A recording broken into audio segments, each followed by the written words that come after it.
Alhamdulillahirabbil alamin wa bihi nasta'inu ala umuri dunya waddin wassalatu wassalamu ala asyrafil anbiya'i wal mursalin wa ala alihi wa sahbihi ajma'in amma ba'd.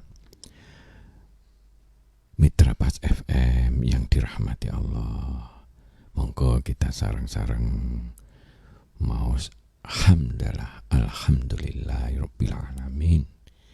Mugi-mugi kita sekalian senantiasa menjadi hamba Allah yang pandai bersyukur, yang akan mendapatkan limpahan tambahan kenikmatan dari Allah Subhanahu wa Ta'ala. Salawat dan salam mari kita panjatkan atas junjungan Nabi besar Muhammad Sallallahu Alaihi Wasallam. Kita harus mencintainya dalam wujud yang lengkap dengan cara kita menghormati semua tuntunan yang disampaikan, menjalankannya dengan sebaik-baiknya. Fa insyaallah tujuan dari diutusnya Rasul untuk menciptakan akhlak karimah, untuk menciptakan rahmatan lil alamin, menjadi bagian yang tidak terpisahkan di dalam perjalanan kehidupan kita. Ma'asyiral muslimin rahimakumullah. Pada kesempatan yang baik ini sengaja kita coba tampilkan agar kita punya semacam konsep-konsep yang makin lama makin lengkap, makin kafah terhadap suatu peradaban khaira ummah, bahwa kita ini seharusnya, sekali lagi seharusnya, umat Islam ini menjadi umat yang terbaik, menjadi khaira ummah. Nah, ciri-ciri pokok, karakter-karakter pokoknya itu salah satunya tercermin dari salah satu ayat Quran kita di surat Al-Ahzab 35 tepatnya itu memang tidak merujuk langsung kepada karakter pokok menjadi khaira ummah, namun justru disitulah cerminan yang cukup baik di dalam mungkin kita jadikan pembelajaran di dalam proses mengajak berdakwah kepada saudara-saudara kita sesama muslim, sesama akidah yang sama. Nah, karena itu mari kita coba kupas bagaimana itu yang kita sampaikan. Nah, di dalam hal ini mari kita lihat sepintas nggih. Ada 10 karakter pokok itu penting di dalam mengembangkan ummah kita di masyarakat muslim, laki-laki maupun perempuan, dengan konteks yang banyak, tidak hanya nafsi-nafsi pribadi kita, tetapi suatu masyarakat yang memang memiliki peradaban-peradaban yang sesuai dengan tuntunan Islam. Jadi gitu. A'udzubillahi minasyaitonir rajim. Bismillahirrahmanirrahim.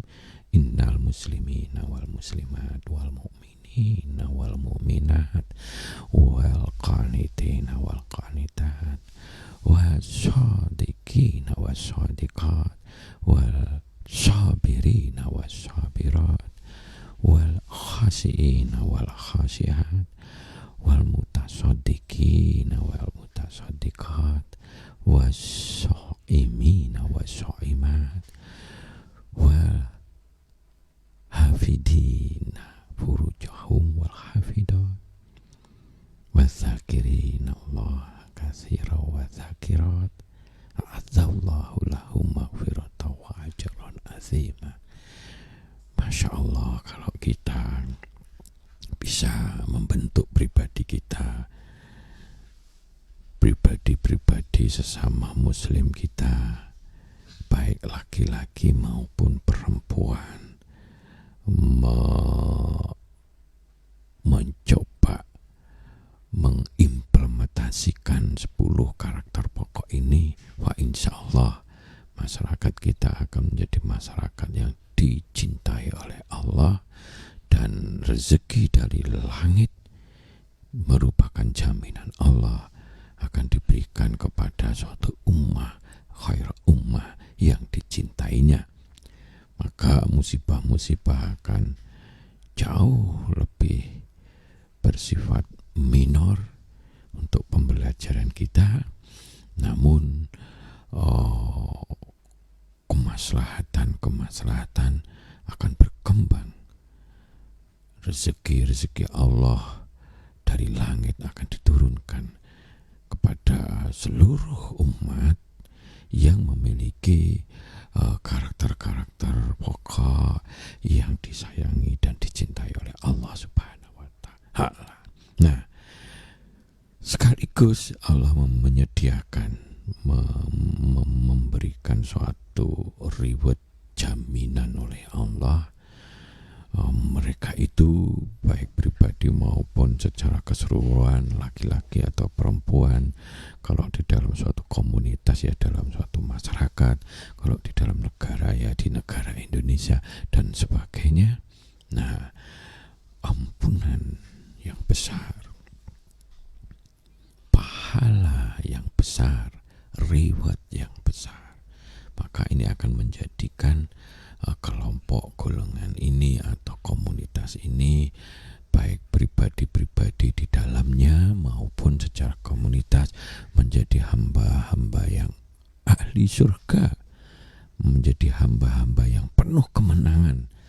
Hamba yang ahli surga oleh Allah dinyatakan hamba yang penuh kemenangan, muflihun, kemenangan, ya, izun, orang-orang yang beruntung. Nah, karena itu marilah kita melihat orang-orang yang itu akan tercermin di dunia menjadi cerminan khairah ummah, yang satu sama lain bisa saling care dan sebagainya. Nah, kalau kita kupas, maka yang esensial di dalam kehidupan ini adalah ampunan Allah yang besar. Azim itu sudah menunjukkan super besar, harusnya lebih cocok untuk Allah azim, ya. Saking besarnya, saking mulianya, saking pentingnya, saking dasarnya, maka Allah memberikan simbol status azim kepada Rasulullah, akhlak Rasulullah, khuluqil azim. Nah, termasuk reward Allah, ya, ampunan Allah dan reward Allah, pahala Allah, hadiah Allah yang diberikan kepada kita. Azim itu berarti super besar, nggak mau besar dong gitu. Artinya itu di mata Allah, bukan di mata kita lah, ya. Kadang di mata kita uang triliun itu gede banget gitu. Padahal di mata Allah emas segede bumi tambah lagi segede bumi, yang kalau dilihat rupiah itu nolnya itu bisa jutaan nol. Itu pun di mata Allah kecil. Nah, ma'asyiral muslimin rahimakumullah, mari kita simulasi kajian semacam ini. Coba yang pertama muslimin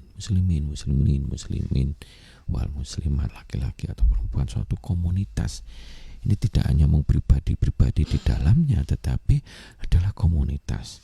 Walaupun nafsi-nafsi menjadi suatu titik tumpu pentingnya di dalam memberikan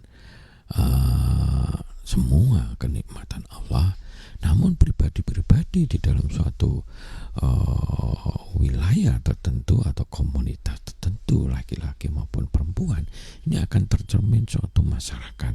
Nah, muslimin wal muslimat itu menyentuh aspek pribadi, bagaimana menjadikan pribadi-pribadi sekaligus di dalam kumpulan komunitas, yaitu orang yang taat, orang yang pasrah diri kepada Allah, Allah maha segeranya. Allah memberikan tuntunan teladan yang baik. Rasul sebagai pemberi teladan yang terbaik, Sagus membuat misi suci tuntunan itu sampai kepada kita, termasuk teladannya, termasuk praktek-praktek dalam kehidupannya. Kemudian tuntunan itu sudah didok menjadi tuntunan yang sempurna di dalam Islam, yang dibawa oleh Rasul yang kita cintai, yang memang notabene adalah tuntunan Rasul akhir zaman, sudah didok oleh Allah. Maka mari kita pelajari, kita kaji, kita pasrahkan diri kita, kita taat sepenuh hati, pasrahkan, taat sepenuh hati.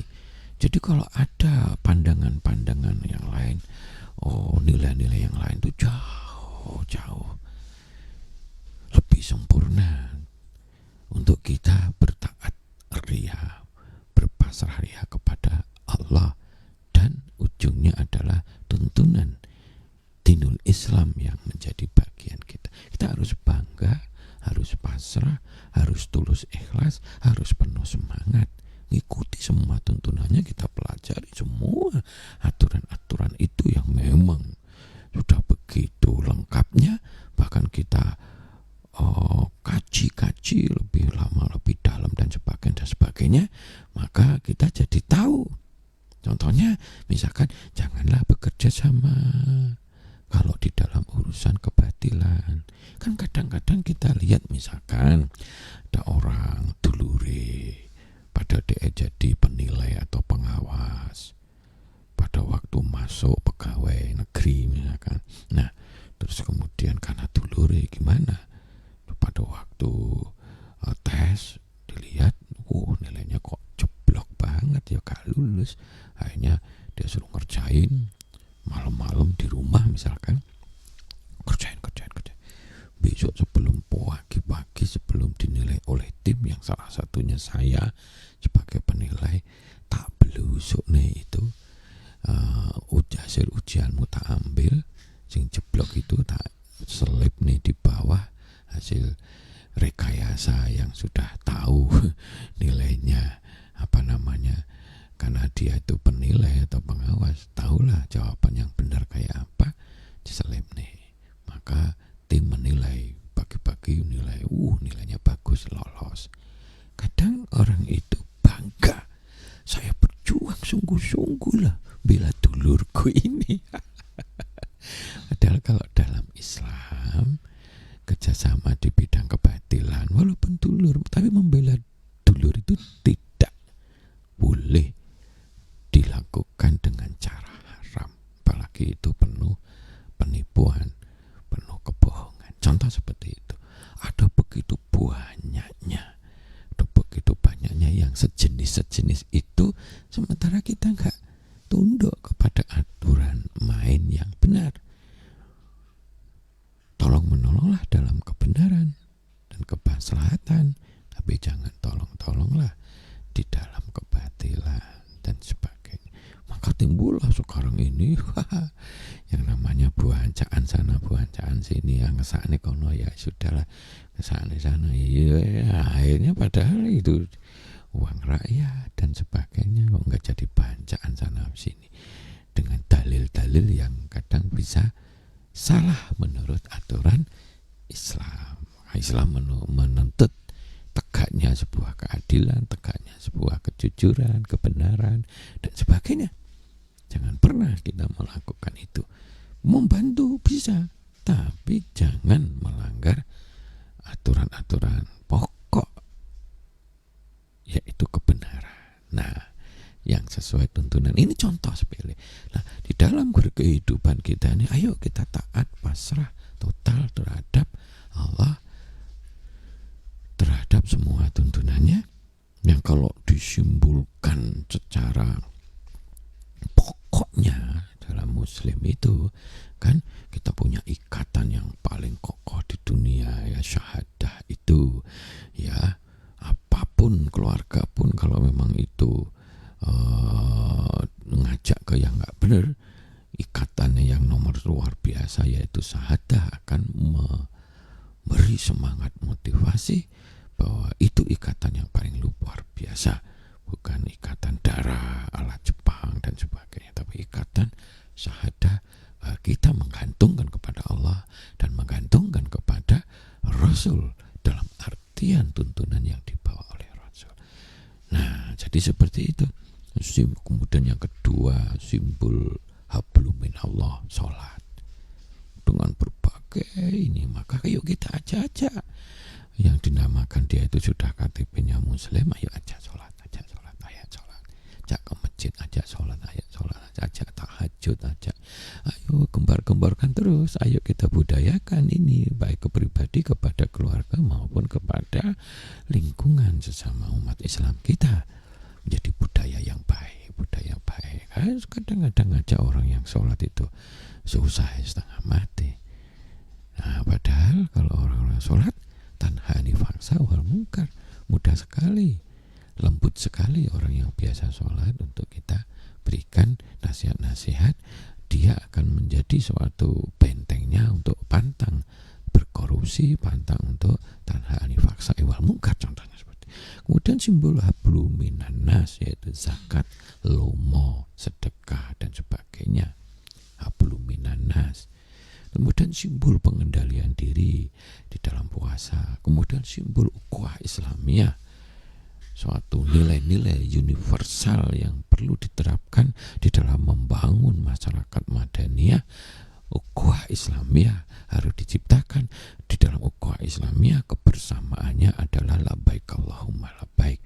Kebersamaannya adalah kita semangat untuk membangun kebersamaan ala Allah, di mana kedudukan, harta, tahta dan sebagainya bukan menjadi ukuran, tapi ukurannya adalah ketakwaan kepada Allah.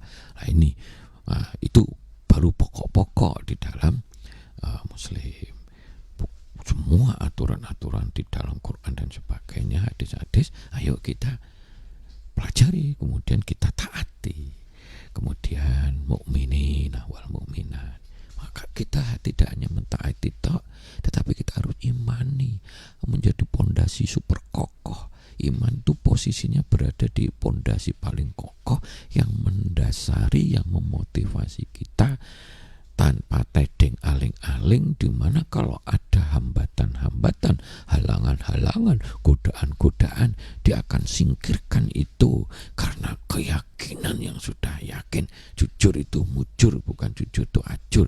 Kalau tolong menolong ya harus di dalam kebaikan, jangan tolong menolong karena koncone ini kasih jabatan, karena anu dan sebagainya, pada ada yang nggak mampu dan sebagainya. Sebenarnya keliru. Kita harus punya keyakinan. Kalau seorang pemimpin, ya dia harus hidup amanah tabligh wa thona, harus memberi contoh teladan luar biasa.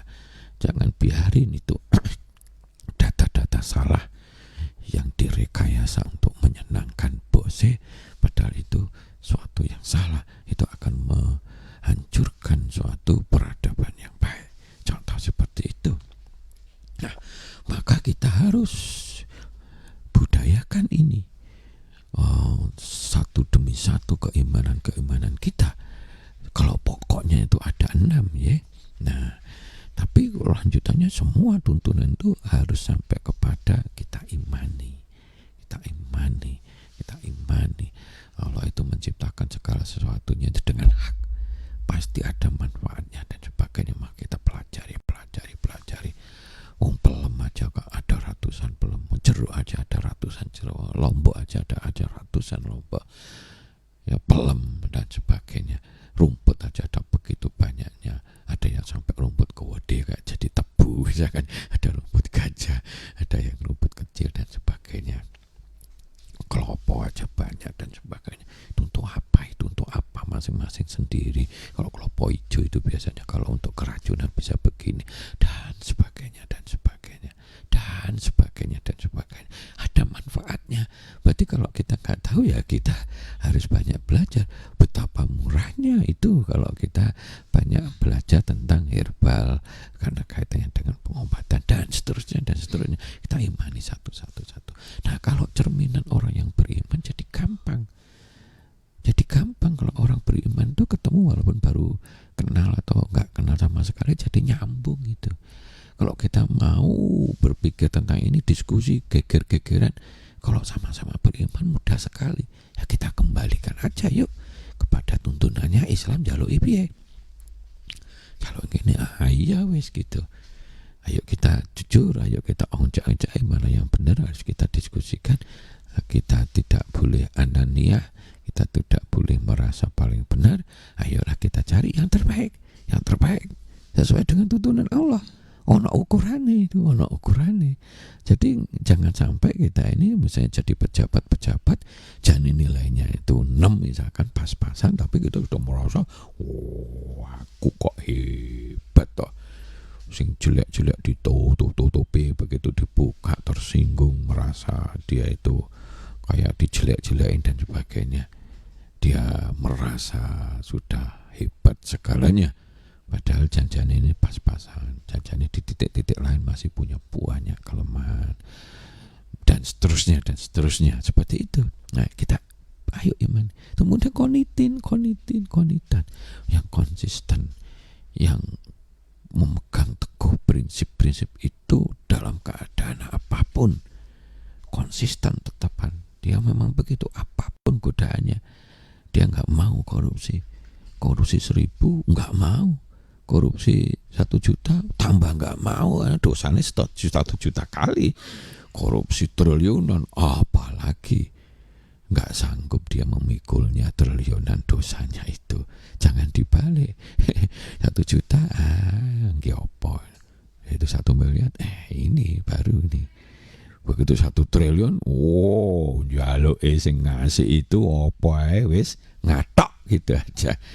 Njaluk AB dan sebagainya, contoh seperti itu keliru ya. Itu prinsip yang jadi keliru. Kita harus konitin, yang kita taati, yang kita imani harus konsisten kita di dalam menjalankannya, apapun godaannya, manapun kondisinya, dalam keadaan apapun. Misalnya kita dalam keadaan rapat, kita bertemu di luar negeri macam-macam, sudah jatahnya sholat, ya dia harus coba izin atau apa, harus berani begitu. Kadang-kadang orang gak berani gitu, ya sholatlah sebentar gitu, ketahui waktunya begitu padatnya dan seterusnya. Nah kemudian kita harus benar, kita harus jujur, kita harus jejak, kita harus lurus.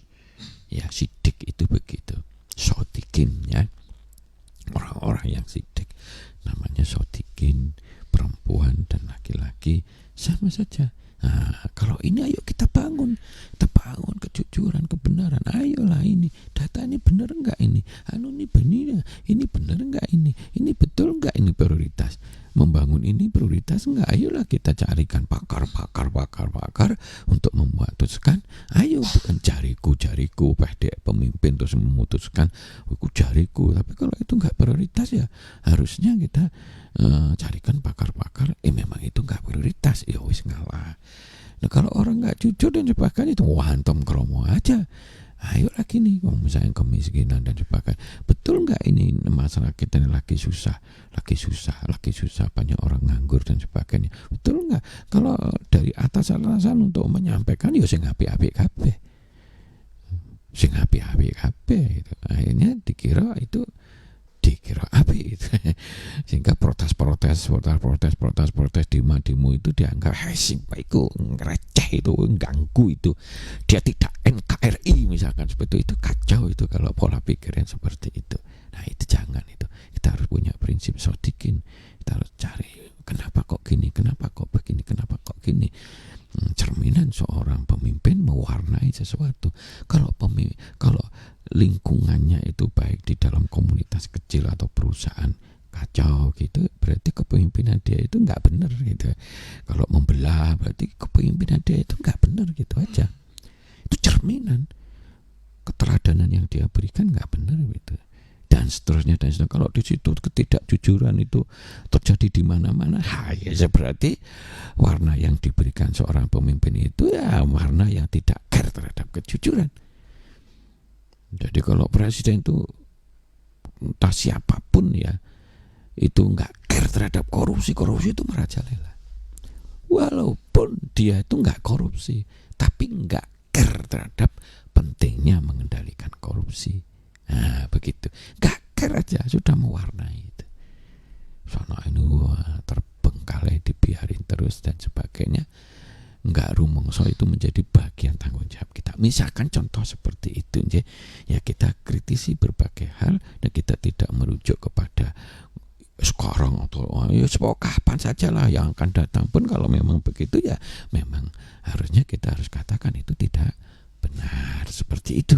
Karena umat Islam nggak boleh bandingkan satu nggak usah lah sekarang. Pokoknya kalau kita ini sekarang masih begini, kita perbaiki lagi.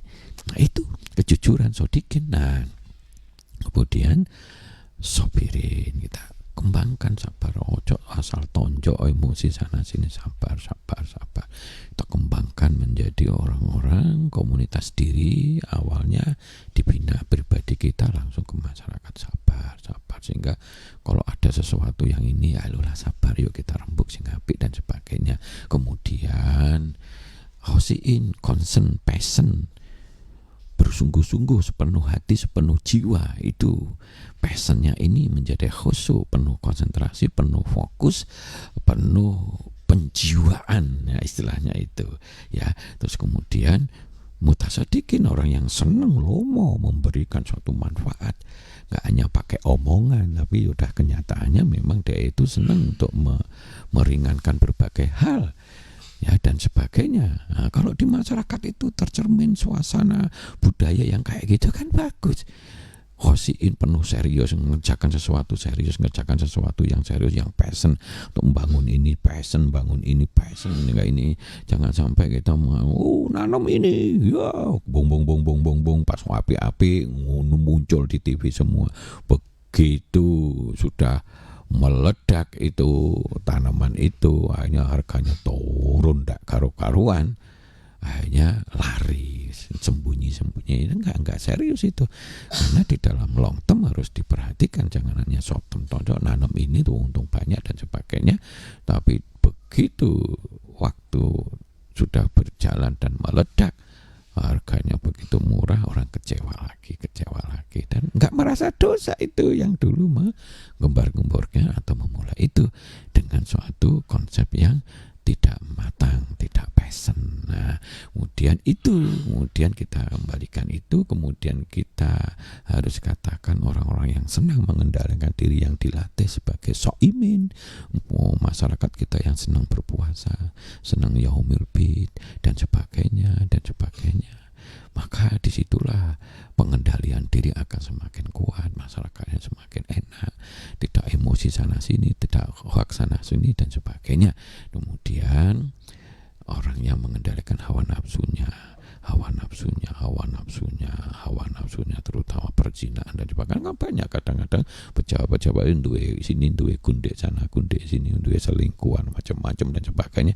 Itu kalau itu hawa nafsu yang simbolnya itu zina itu ya, selingkuh dan sebagainya, padahal di bawah itu banyak sekali yaitu pokoknya nafsu-nafsu. Serakah terhadap kekuasaan, serakah terhadap ini, apapun, mumpung tadi pejabat nyugih nyawa dan sebagainya. Terus kemudian adalah zikrullah kepada Allah sebanyak-banyaknya, maka suasananya akan semua dosa-dosa diampuni, pahala akan dilimpahkan, dan secara komunitas penjuru langit akan memberikan limpahan rahmatnya dari Allah yang maha segalanya kepada komunitas itu yang kita sebutkan tadi. Nah, maka mari kita arahkan terus dakwah kita untuk membangun suatu karakter. Sudah harus jadi karakter, bukan wacana saja. Monggo kita sharing, mudah-mudahan bermanfaat. Silakan. Iya, baik.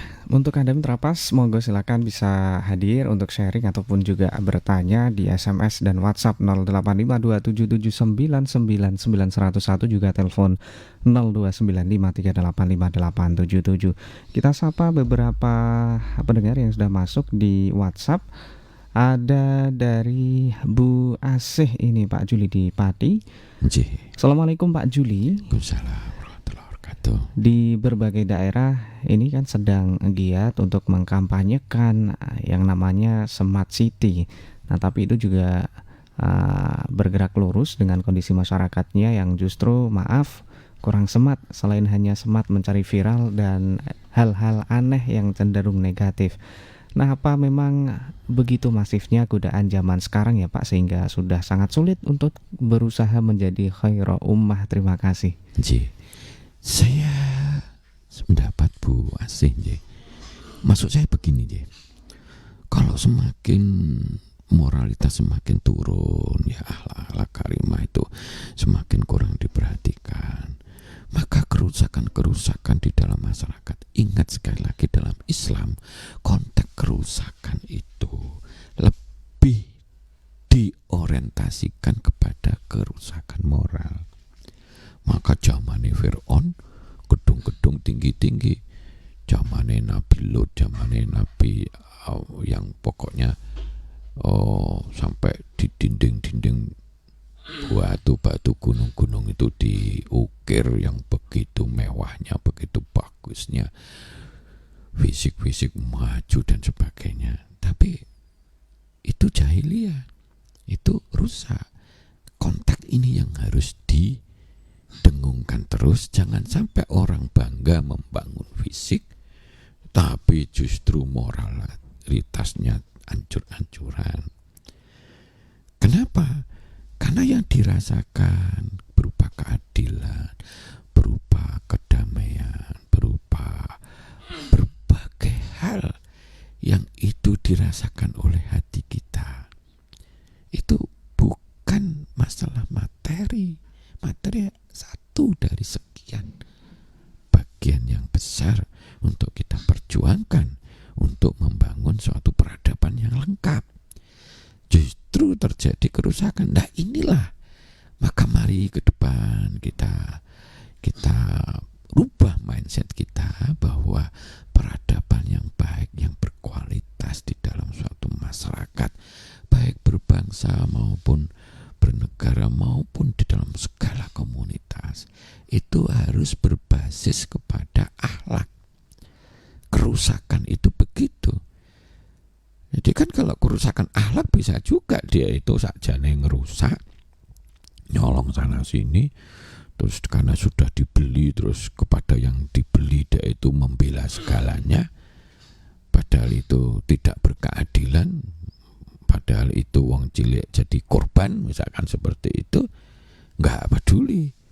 Waktu ada orang yang ngasih masukan, yang ngasih masukan itu malah dinilai salah. Aku sudah membangun kebaikan-kebaikan, padahal dia membangun kerusakan-kerusakan. Kalau di Quran ini disinggung beberapa kali di awal-awal di surat Al-Baqarah gitu ya. Jadi kas orang munafik gitu. Nah ini jadi ini yang membuat semuanya jadi kacau gitu ya. Jadi kacau gitu. Ada orang yang baik, prestasinya baik, dibalik orang bodoh, goblok sekali, gagal total. Nah, akhirnya seperti itu. Padahal dia realitas baik. Baliknya orang yang sebetulnya banyak menimbulkan banyak masalah, kayak malaikat dipuja-puji dan sebagainya. Yang kayak gini ini kan menjadi culture yang tidak jujur, suatu pembelahan terhadap akal sehat. Gitu ya, saya sangat setuju. Nah masalahnya membangun sesuatu itu butuh passion, butuh terus. Kadang-kadang ya Allah, kadang-kadang saya ini jadi RT RW udah 20 tahunan lebih membangun suatu masyarakat di kampung kita aja, itu masih jauh, walaupun sudah banyak berubah, sudah terjadi suatu caring, kebersamaan untuk membantu yang kecil, ada yang sakit, artinya yang membutuhkan, yuk kurunan jadi mudah dan sebagainya. Membangun itu aja butuh contoh, butuh perjuangan, butuh gembar-gembor, butuh merubah mindset dengan membangun training-training, memotivasi untuk ini dan sebagainya. Dan contoh-contoh nyata yang dikeblek sana keblek sini, akhirnya terciptalah suatu suasana di suatu komunitas. Iya, kebersamaan itu penting. Dan bagus itu, perlu itu. Begitu ada seseorang yang memang sangat membutuhkan, ya wes.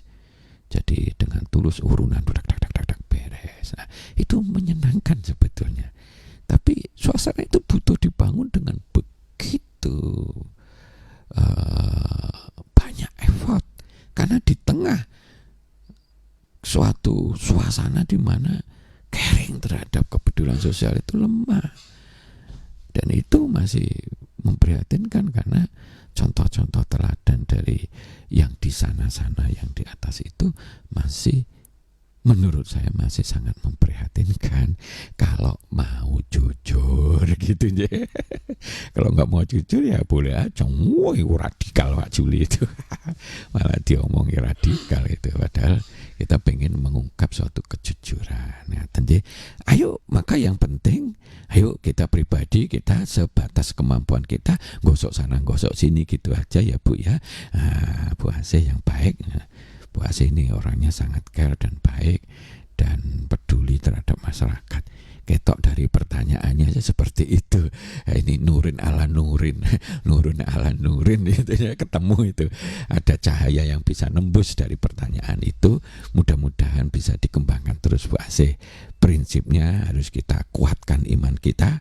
Begitu banyak godaan kita perkuat menjadi prinsip-prinsip. Yang penting kita bermaslahat. Yang penting kita rahmatalil alamin. Insya Allah berkah untuk kita.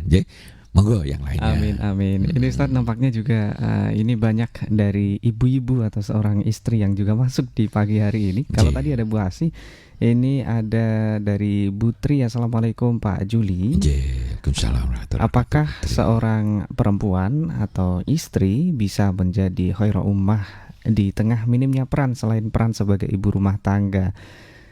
Terima kasih dari Bu Tri di Pati ya.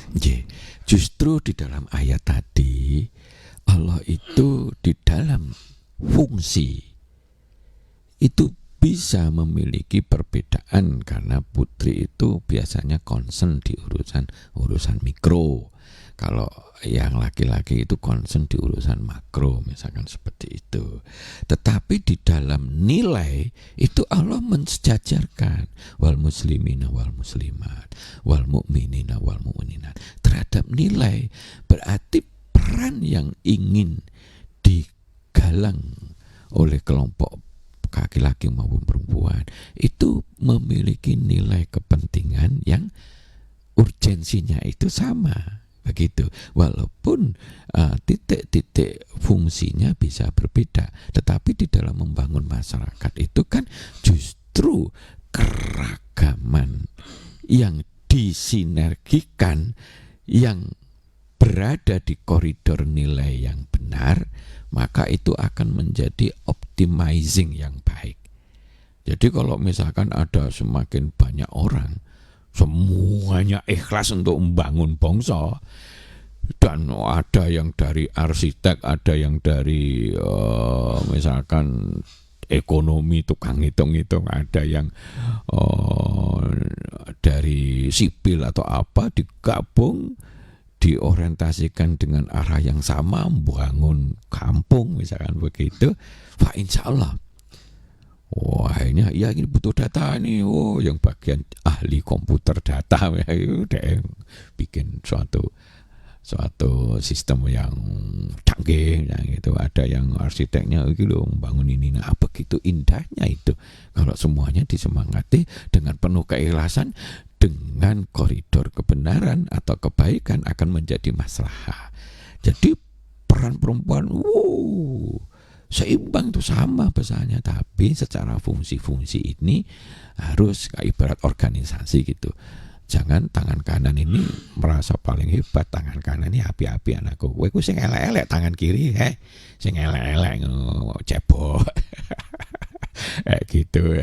Enggak, coba kalau ini enggak ada tangan kiri kok nyekel tangan kanan, ya berat itu. Artinya satu sama lain saling mengisi, saling bersinergi. Insya Allah begitu banyaknya peran-peran kita yang kita perlu sampaikan. Sebetulnya di tengah globalisasi ini berperan membangun kebaikan itu gak ono batase. Carane kita ini di duit wakeh, kalau itu mau digelontorkan kepada orang nganggur, orang miskin, orang yang duafa, orang yang entek duitnya gitu. Contohnya seperti itu. Waktu kita dihabiskan untuk membangun kemaslahatan, ya, membangun pencerahan dan sebagainya, itu ya habis entek itu. Artinya apa? Artinya lahan proyek amal, ya, itu makin global, makin mendekati kiamat itu makin banyak, karena memang kerusakan ubud dunia dan sebagainya makin besar, menjadi ladang amal kita untuk berperan membangun kebaikan. Dan kita terus semangat walaupun seakan-akan disimbolkan kalau detik berikutnya itu kiamat. Kalau kita belum mati di 1 detik sebelum kiamat itu ada biji itu ambil dan tanamlah, walaupun kita tahu bahwa biji itu nggak akan berbuah nantinya 1 detik wis kiamat, tapi upaya niat baik membangun sesuatu kemaslahatan harus kita lakukan, walaupun di tengah badai globalisasi yang belum tentu itu nanti menjadi kenyataan sesuai harapan kita. Tapi niat itu akan dicatat oleh Allah, dan itulah yang akan membawa kebaikan untuk kita semuanya. Monggo yang lainnya. Luar biasa. Dan untuk ini ada satu pertanyaan terakhir Ustaz dari Datun Pujiono di Rendole. Assalamualaikum Pak Juli. Waalaikumsalam. Salam kebaikan. Nah, saat ini anak-anak banyak yang kecanduan HP, sifat abai dan cuek muncul dengan masif. Nah, pripun niki Pak? Suwun. Wassalamualaikum warahmatullahi wabarakatuh. Saya sangat setuju kalian jenengan. Dan itu apakah sudah tahu? Hampir semuanya tahu sebetulnya. Cuma memang pemangku jabatan yang sekarang amanah itu mestinya sangat menyadari, karena kalau itu dari masyarakat, ya masyarakat harus berperan untuk ikut membangun pencerahan agar itu bisa terkendali ke arah yang positif, jangan justru ke arah yang negatif, karena itu sudah susah dikendalikan dalam bentuk teknologi yang berkembang. Tapi kalau pengendalian itu dalam bentuk yaitu benteng moralnya, maka itu yang harus menjadi concern, dan diharapkan tentu sinergi pemerintah yang passion, nyadari dan membuat suatu rangkaian tertentu, kebijakan yang tepat, yang serius, ya, yang khasiin. Khasiin itu ujung-ujungnya concern, passion, serius di dalam menjalankan sesuatu. Saya menyimpulkan begitu. Khasiin itu khusyuk. Karena apa? Di dalam dirinya tercermin suatu keyakinan Allah selalu melihat kita, dan kepada Allah lah segalanya dikembalikan, ditumpukan di dunia maupun di akhirat, karena Allah itulah maha segalanya dan sudah memberikan suatu tuntunan harapan Allah kita ngikutinya, sehingga menjadi hamba-hamba Allah yang dicintainya, menjadi hamba-hamba yang mendapat reward terbaik, yaitu surga dicicil neng dunya. Surga kelak di akhirat tak dicicil yang dunia, sehingga insya Allah di dunia pun kita menjadi hasanah, di akhirat kita menjadi hasanah. Nah, ini harus menjadi satu patu, paling tidak diri kita, untuk mengendalikan diri kita, lingkungan keluarga kita, lingkungan yang terkecil, terus sambil kita menyebarkan cahaya-cahaya pencerahan, sehingga mudah-mudahan sekali lagi begitu itu susah. Ya, sehingga bolak-balik Rasul itu oleh Allah disemangati, karena sewangke kesana kesini nggak njaluk upah, tapi malah dapatnya dia itu ejekan dan sebagainya. Rasul, sudahlah, lakukan yang terbaik untuk menjalankan misi suci ini, selanjutnya serahkan sama Allah hasilnya, gitu ya. Ben kita nggak mutong nanti gitu, karena kita kadang-kadang banyak berusaha sana sini malah diejek ngalor apa gitu, kakian tanda kutip cangkem bisa gitu ya jangan kutip ya. Oh itu kadang-kadang menjatuhkan moral kita, semangat kita itu. Tapi oleh Allah mengatakan lakukan yang terbaik, pasrahkan sama Allah. Allah lah yang akan mendesain, memutuskan bagaimana itu. Nah, gitu je. Mudah-mudahan bermanfaat. Nah, ini kita tutup je. Mudah-mudahan ada manfaatnya. Mari kita saring sidik merubah pola-pola pikir yang baik, yang benar, yang maslahah. Kita lakukan diri kalau mau tolong menolong ya yang benar dan sebagainya, sehingga kita akan menjadi cahaya pencerah di dalam kehidupan kita yang kembali kepada diri kita dan nantinya menjadi hasanah dunia, hasanah akhirat. Saya kira demikian, mudah-mudahan bermanfaat. Wabillahi taufik wal hidayah. Wassalamualaikum warahmatullahi wabarakatuh.